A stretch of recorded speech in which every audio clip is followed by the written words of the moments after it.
গত 4 জানুয়ারি 2025 তারিখে হয়ে গেল ক্যাডেট কলেজের ভর্তি পরীক্ষা।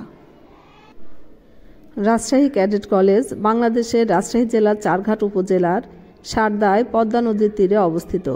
এটি দেশের অন্যান্য ক্যাডেট কলেজ সমূহের মতো এক ধরনের স্বায়ত্তশাসিত আবাসিক সামরিক স্কুল, যা প্রতিরক্ষা মন্ত্রণালয়ের অধীনে পরিচালিত।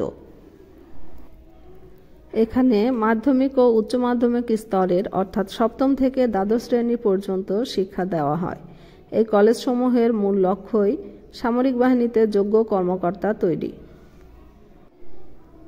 ক্যাডেট কলেজে একটি স্বাস্থ্যকর পরিবেশে মানসম্মত উপায়ে শিক্ষা প্রদান করা হয়, যা শিক্ষার্থীকে দারুণভাবে আকর্ষণ করে।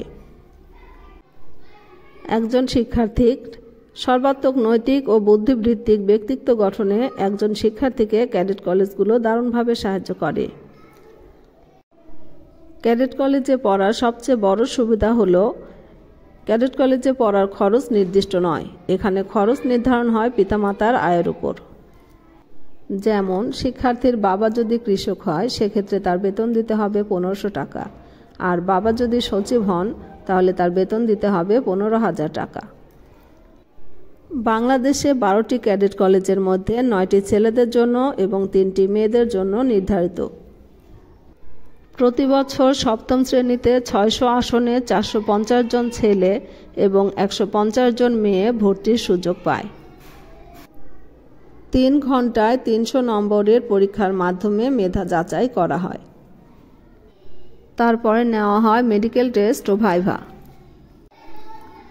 শৃঙ্খলাবদ্ধ জীবন গঠনের পাশাপাশি অন্যান্য যেসব সুযোগ সুবিধা পাওয়া যায় তা অন্য কোনো শিক্ষা প্রতিষ্ঠানে পাওয়া যাবে কিনা সন্দেহ।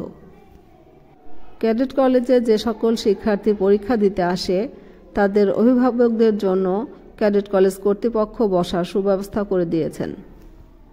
রাজশাহী ক্যাডেট কলেজের এই ক্যাম্পাসটি আপনাকে মুগ্ধ করবে। ইচ্ছে করলে পর্দার পাড়েও ঘুরে আসতে পারবেন। যাদের ক্যাডেট কলেজ সম্পর্কে কৌতূহল, আজকের ভিডিওটি তাদের জন্য।